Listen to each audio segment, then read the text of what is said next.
11:30 बजे तक 12 बजे तक लखनऊ में ही था। लखनऊ में कार्यक्रम था, महाकुंभ होने वाला, उसके लिए एक छोटा सा कार्य था, तो उसके लिए हमें जाना पड़ा। तो लखनऊ में 12 बजे तक अभी वहीं थे और फिर तुरंत वहां से आए और आपके बीच में अब कथा में आप सबकी सेवा करने बिहारी जी ने बिठाया। पर जीवन में इतनी सारी यात्राएं हमने की, इतना संसार को हमने बहुत करीब से देखा, बड़े से बड़े लोगों को, सामान्य झोपड़ी में रहने वाले लोगों को, सबके बीच में रह करके हमने जो अनुभव किया, वो सबके बीच में रह करके जो अनुभव पाया, उसका जो सार है मैं आपको बताऊं कि यदि सार तत्व चाहते हो तो वो सार तत्व यही है कि जीवन में यदि आनंद पाना है तो सबसे चित्त हट जाए और भगवान की कथाओं में जो आनंद है वो संसार में कहीं आनंद नहीं है। हमने घूम कर दुनिया देखी है, आपने भी शायद बहुत कुछ दुनिया देखी हो, बहुत कुछ संसार तो आपने भी देखा होगा, लेकिन जो आनंद भगवान की कथा में है, मिलता है सच्चा सुख केवल भगवान तुम्हारे चरणों में है, जीत तुम्हारे चरणों में है, हार तुम्हारे, सब कुछ समर्पण है। आप सभी का बहुत बहुत स्वागत आज की अमृतमयी कथा में। सबको जय श्रीमन नारायण, जय श्री कृष्णा, राधे राधे, जय गौरी गोपाल। भागवत जी के पोथी पाठ करा रहे यजमान परिवार, आप सबका यश बढ़े, आप सभी का मंगल हो, सदा भागवत जी की करुणा कृपा आप पर बनी रहे। और आप सभी जितने भागवत जी के पोथी पाठ कराने वाले भक्तजन हैं, आप सभी भगवान की कृपा पात्र हैं और यहाँ सुनने जो आए हैं सब पर भगवान की अहेतु की कृपा बरसती रहे। कल हम लोगों ने सुना कि भगवान जी ने बड़ी लीलाएं की,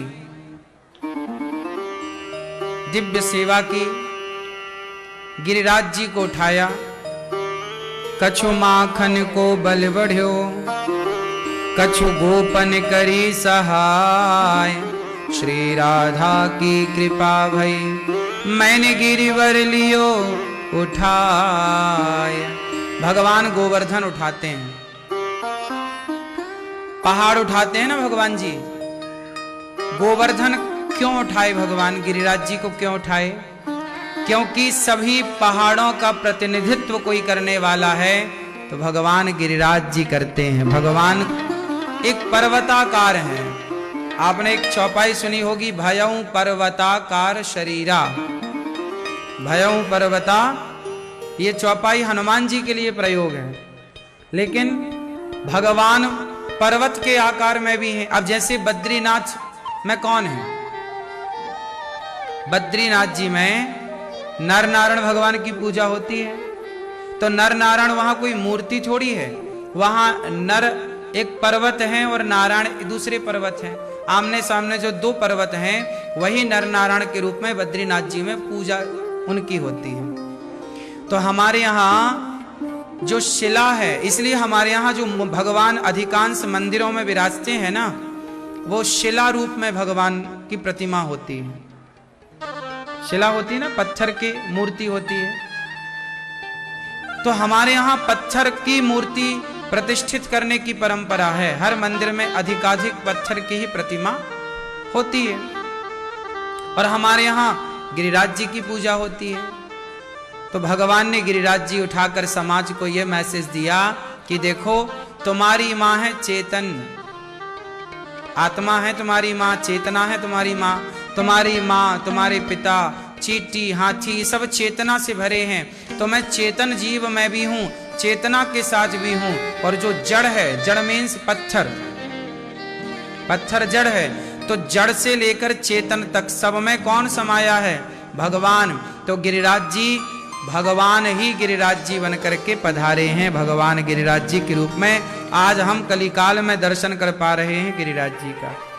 इसलिए कोई आदमी ये कहे कि ये तो पत्थर की मूर्ति है, इसमें क्या फूल चढ़ाते हो, इसमें क्या माथा झुकाते हो? हाँ, हम यही लोग तो हैं कि हम चेतन में भी ईश्वर को देखते हैं और जड़ में भी ईश्वर को देखते हैं। हम किस में ईश्वर को देखते हैं? दोनों में, जड़ चेतन जग जीव जत सकल राममय जान, सब में ईश्वर है।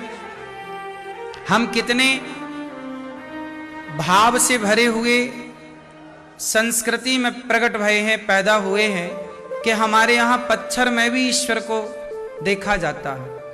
जब पत्थर में ईश्वर को देखा गया तो फिर कौन सी चीज बची जिसमें ईश्वर को ना देखा गया हो? जब कह दिया गया कि आकाश से ऊंचाई, यदि हम ये उपमा दे दें कि वो इतना ऊंचा है, आकाश से ऊंचा है, तो फिर इससे बड़ी कोई उपमा बची? अब ऊंचाई की उपमा क्या है? सबसे बड़ी उपमा क्या है? आकाश से ऊंचा क्या? इसलिए अब सारी उपमाएं खत्म है ना। पाताल से गहरा क्या? अब सारी उपमाएं नीचे की खत्म। उसी तरह जब कह दिया गया कि मूर्ति में भगवान, तो इससे आगे की सारी बातें खत्म। मूर्ति मीन्स पत्थर में भी ईश्वर। तो जो पत्थर में ईश्वर देख पा रहा है, सोचिए सनातनी कितना साधक है कि वो शिला में, पत्थर में भी ईश्वर को देख पा रहा है। मतलब कितनी दूरबीन जो ना देख पाए, माइक्रोस्कोप जो ना देख पाए, वो भक्त का भाव देख लेता है। देखिए, मतलब मशीनें तो आज बनी है ना,